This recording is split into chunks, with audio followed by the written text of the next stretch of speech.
When you board a jet, settle into your window seat and watch the runway speed by. You feel that distinct push deep in your seat as the nose lifts. But as thousands of tons of metal leave the ground, what is actually holding you up in the sky? The classic explanation you might have heard in school is that air travels faster over the curved top of the wing to meet the air on the bottom at the back. That implies the air has to meet up, which is completely false. The real picture is far more interesting and much simpler. The wing is hurling a massive volume of air downward. To understand how hard this is, look at the sheer scale of the problem. A fully loaded Airbus A320 weighs around 70,000 kilograms at takeoff. That is roughly the mass of 5 large city buses. Now, imagine trying to suspend 5 city buses in the air using nothing but a breeze. You need a steady upward force from a thin fluid, and you need to do it without creating massive amounts of drag that would require rocket engines to overcome. The trick to efficient flight is moving an enormous amount of air, just a little bit downward all the time. The key to everything is something called the angle of attack. This is simply the angle at which the wing tilts into the oncoming air. Set a wing a few degrees nose up, and the physics click into place. The solid shape of the wing physically forces the air to flow downward. At the same time, the air traveling over the curved top is guided gently downward as it leaves the trailing edge. Because the air is deflected down, Newton's third law dictates that the wing experiences a direct opposing upward push. Push air down, get pushed up. Let us put real numbers on that upward push. A Boeing 787-9 has a maximum takeoff weight of about 254,000 kilograms. To keep that flying, the wings need to generate roughly 2.5 million newtons of lift.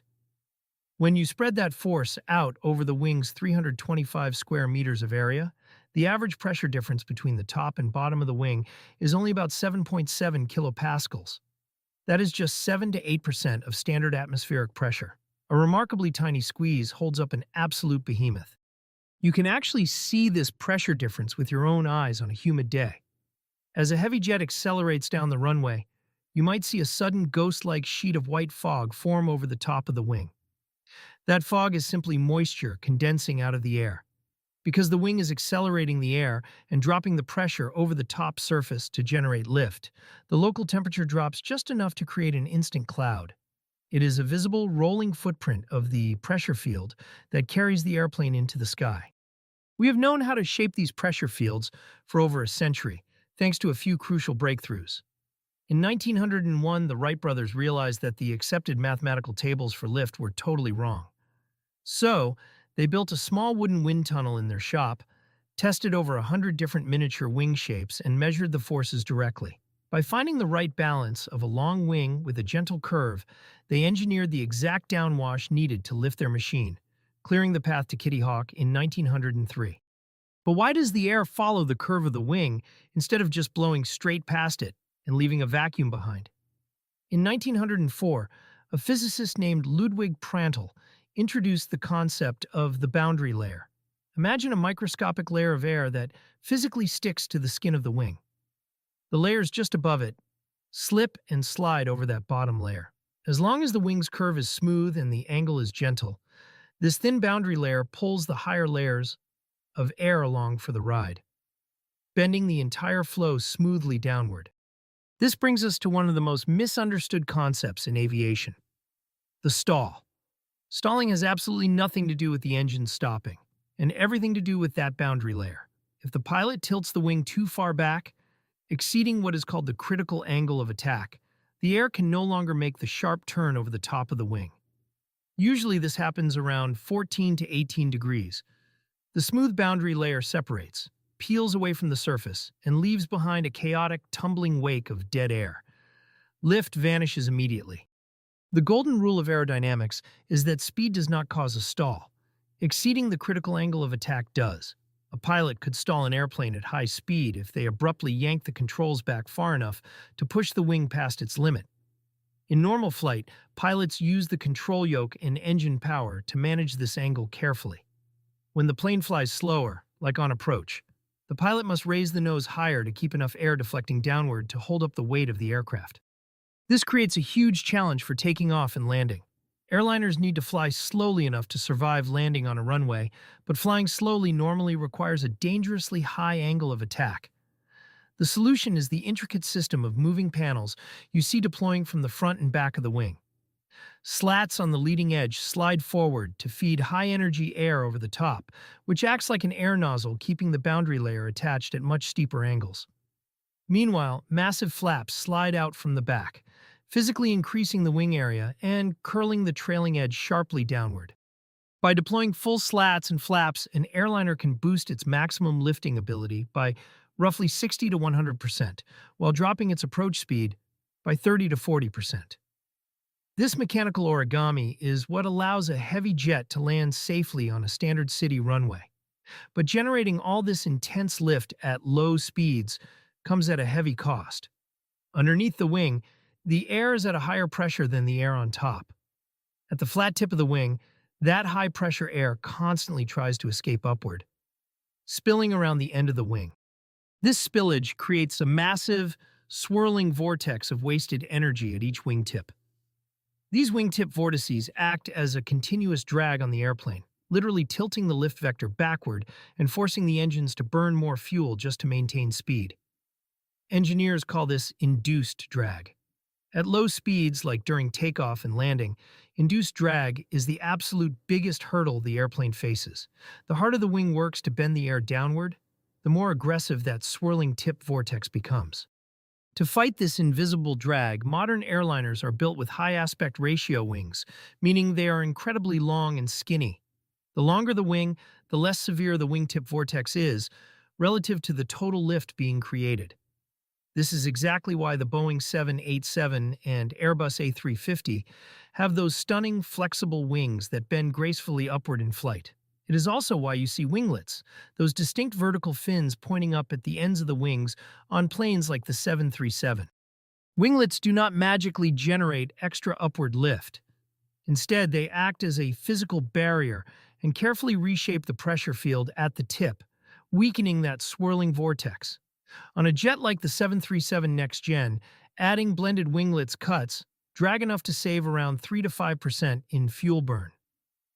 More advanced split scimitar designs can add another 2% on top of that. Spread across a massive global fleet flying every single day, that subtle aerodynamic tweak saves airlines millions of dollars and dramatically cuts carbon emissions. These spinning vortices are not just a fuel problem. They are a physical hazard in the sky known as wake turbulence.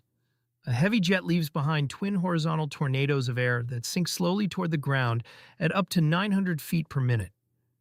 If a small airplane flies through the wake of a heavy jet, those violently spinning tubes of air can easily flip it upside down. This is why air traffic controllers enforce strict spacing rules, making a small plane wait 2 to 4 minutes before landing behind a heavy widebody.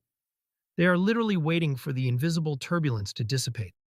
Interestingly, those powerful vortices momentarily weaken right as the airplane is about to touch down. When the wing is within about one wingspan of the runway, the solid ground physically blocks the air from rushing inward and curling around the wingtips. This abruptly reduces the induced drag, making the wing suddenly more efficient. Pilots call this ground effect.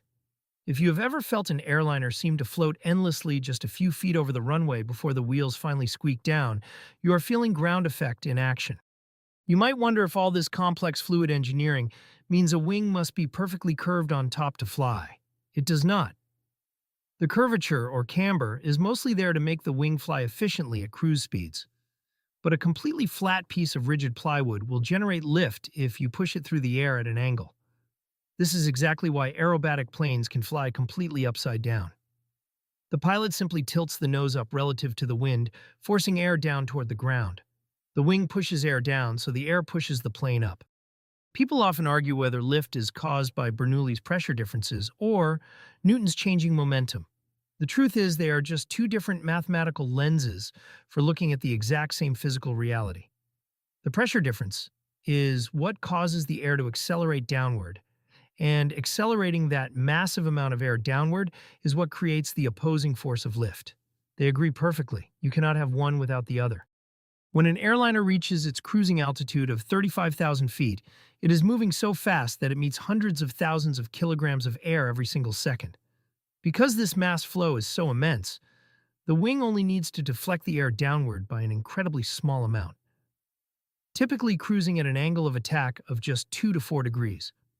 Bending a giant mass of air by just a tiny amount is the ultimate secret to flying efficiently over vast oceans.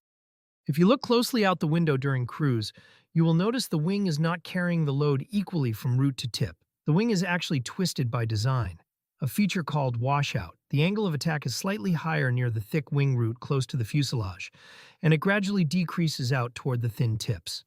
This intentional twist ensures that if the plane ever does stall, the center of the wing loses lift first, while the tips keep flying smoothly. This guarantees the pilots keep full roll control even in an emergency. If you find yourself looking at the hidden machinery of the world a little differently after understanding how this works, you will enjoy the rest of the videos on this channel. We take apart the engines, grids, bridges, and systems that keep modern life moving quietly in the background. Take a second to subscribe and stick around for more clear, down-to-earth explainers. Every piece of an airplane is a marvel of precision, but the wing is arguably the most elegant. We completely take for granted that a machine weighing 250,000 kilograms can simply step off the ground and float across continents. The entire process relies on managing a pressure difference of just a few kilopascals, sustained over a massive surface area, without ever letting that delicate boundary layer of air peel away. The sheer scale of the engineering required to keep those fluid forces perfectly balanced, hour after hour, is staggering. Next time you're at an airport, watch the wings of a heavy jet lifting off. Picture the invisible river of air being grabbed, smoothed, and pushed steadily toward the tarmac, trading downward momentum for upward flight. That is how the machinery of the sky really works. If you like this breakdown, drop a like to let us know, and have a look around BuildGuts for more. Thanks for watching, and we will see you in the next one.